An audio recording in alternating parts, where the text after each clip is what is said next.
Hello, I'm Richard Ridge for BroadwayWorld. Academy Award-winning filmmaker, best-selling author, and political icon Michael Moore is making his Broadway debut with his new show, The Terms of My Surrender, directed by Michael Mayer. And I caught up with both of them just minutes after the opening night curtain rang down.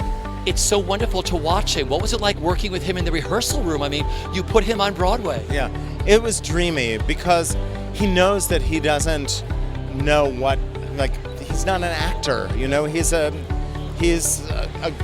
great,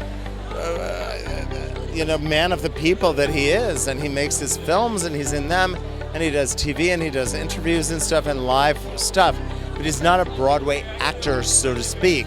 So the challenge, and the great, beautiful challenge, was to take the stories that he has and weave them into a narrative, which I call, and he laughs when I say it, but I think it's true. It's like the story of an accidental activist. And that's what it is. And so you watch his progress from when he was a 16-year-old kid, and he wanted to eat some Ruffles potato chips, and that sent him on his journey, which ends with him right now at the end of the show. He's today talking about his hometown of Flint, Michigan, and the way in which the citizens of Flint are being systematically poisoned by a system that the governor has sanctioned. The governor of Michigan has sanctioned, and he equates that with the America that we're all living in under Trump, and it's quite a chilling moment. So you go from something quite innocent and beautiful and hopeful, and you watch how he's made his journey, and we end here.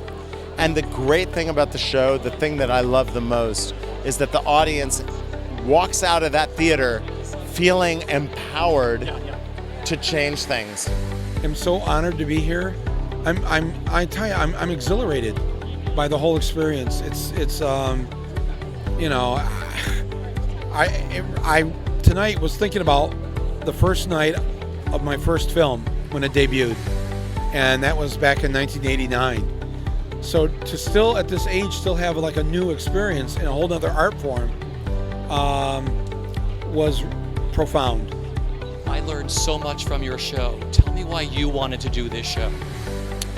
Well, I know that we're in New York, very liberal city. The choir. Well, the choir needs a song to sing. People have been pretty depressed since November. And if I can try to lift people's spirits, give them something to do, something to think about, have a good laugh for an hour and a half, then I will have done my job. What are you enjoying the most about being here? I gotta say, the honest answer is the catharsis for my own soul.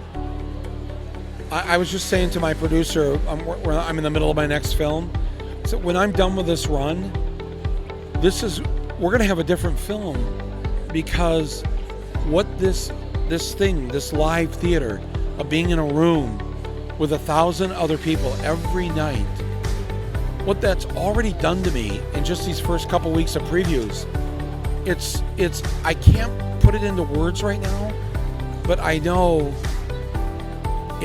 I just said, boy, people better watch out. The next movie, whoa! My final question is, what do you hope audiences leave with after seeing your show?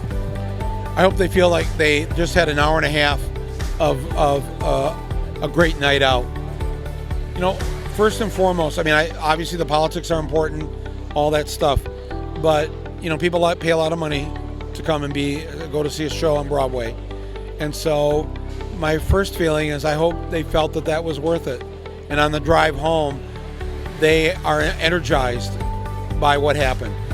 I've heard from a number of them on Twitter and Facebook, and that seems to be what's going on. So that makes me feel people work hard.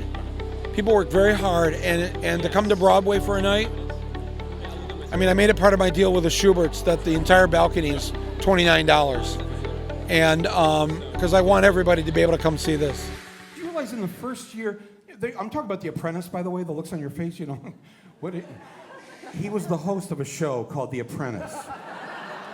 How many people in here watched The Apprentice every week when Donald Trump was on? Can I see a show of 1, 2, 3, 4 in the balcony. Oh my God. You realize that in his first year on the air, on some of those shows, that first season, he had over 40 million viewers.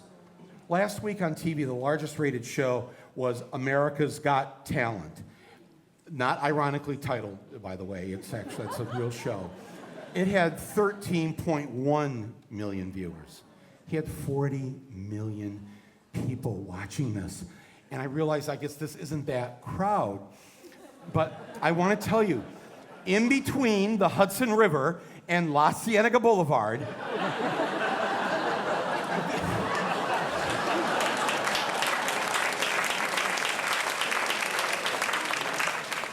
there are a lot of people that loved him because he knew how to keep it simple, stupid, right?